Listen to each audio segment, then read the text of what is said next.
Today's video is about emotional intelligence. Emotional intelligence is very important when it comes to personal finance and investing. If you like the content of today's video, please like and subscribe to this channel and help me get the content out there. Before we start, I'd just like to add that this is not advice. This is information only.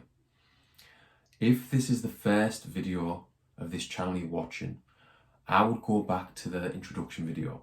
It gives you some background on Duff Money, why I started Duff Money as a weekly blog in 2019. It also goes over the importance of personal finance and investing. Now, I've been rubbish at personal finance in the past and made very questionable investing decisions. And this brought with it anxiety. And this is exactly what I want anyone watching these videos to avoid.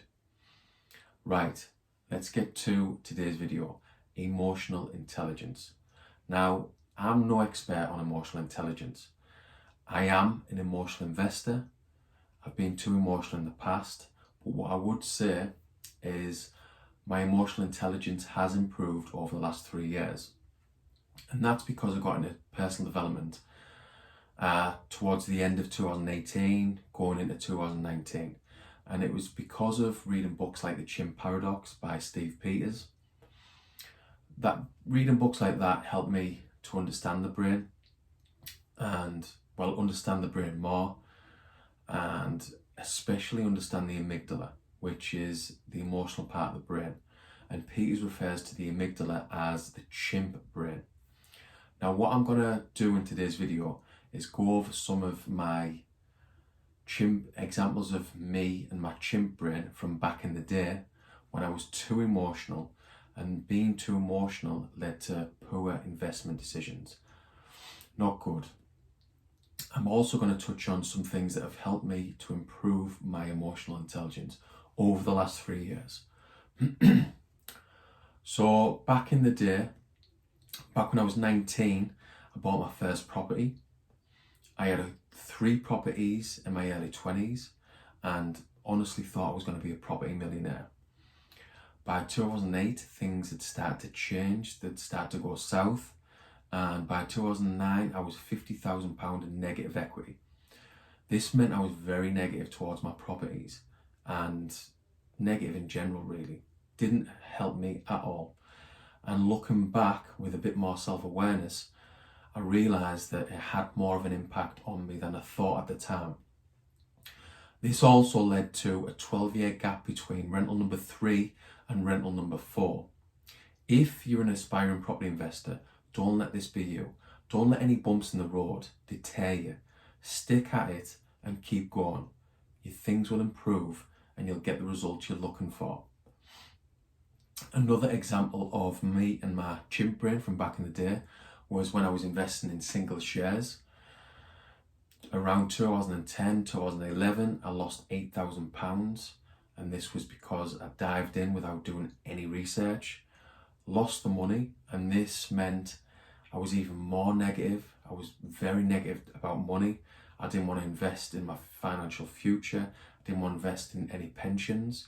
So another very questionable investing decision because I was too emotional.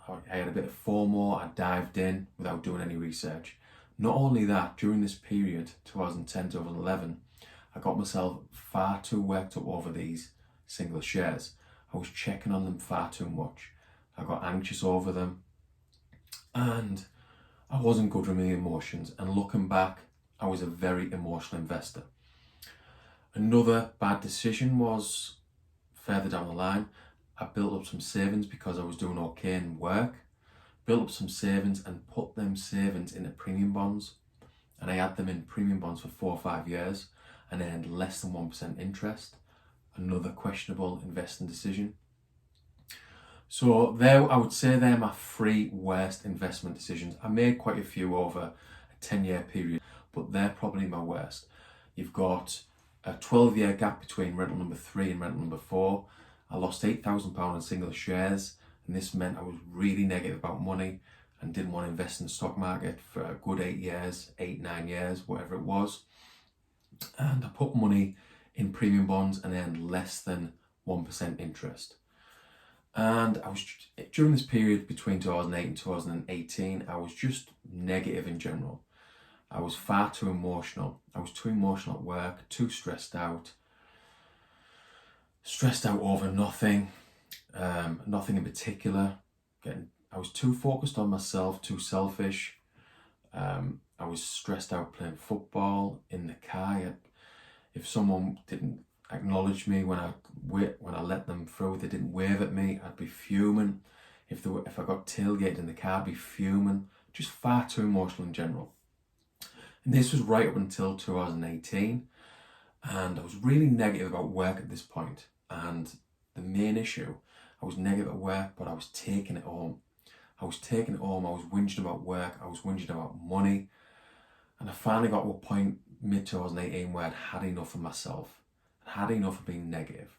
And this led to YouTube videos, it led to Tony Robbins videos. By the end of 2018, I'm writing my goals down.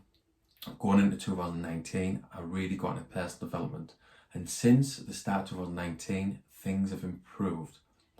And it's because of reading books like Chim Paradox by Steve Peters, reading books like Can't Hurt Me by Dave Goggins. There'll be links in the video description, by the way. There'll be a few books in there, books that I think will help you with your emotional intelligence if you need it. So I'm reading books, listening to audibles while I'm driving in my car, anything to improve my money situation, improve my emotional intelligence. I was just looking to improve in general. I needed personal development. I needed financial literacy, and things have improved.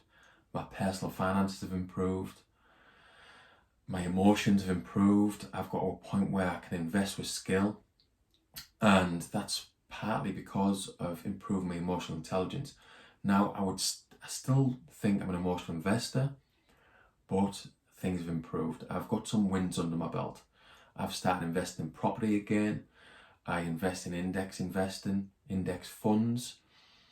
I earned 20% interest on my index funds last year. Now, I know this won't continue. It's not forever.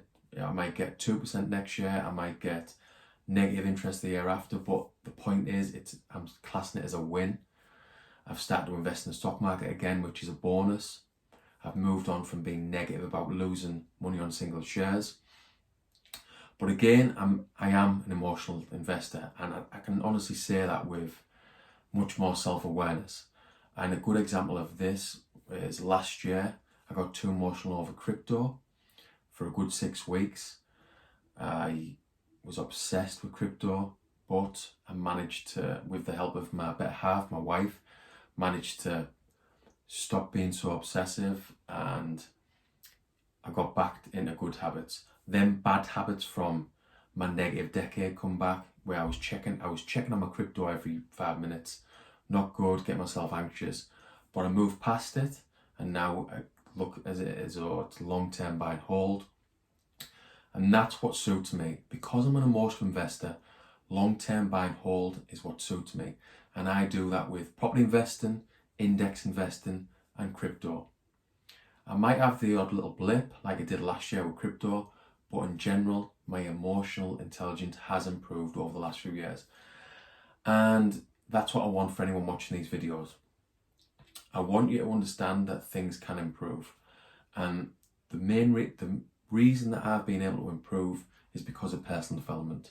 It's because of books that I've read, YouTube videos like Dan DeParney, Jim Rohn, Tony Robbins, Les Brown, Jay Shetty, Eric Thomas, the list goes on. TEDx talks on anything you want to improve on, just Google it, put it in YouTube, TEDx talk, it will help. It's helped me anyway. So yeah, that just about sums up today's video. You've got to be able to manage your emotions if you want to be successful with your investment. That's from my experience anyway, and from the books that I've read. So again, if you've liked the content, please like and subscribe to this video, and check out the video description for some useful links, some decent books, some podcast links. that I think will improve your emotional intelligence if again you need it.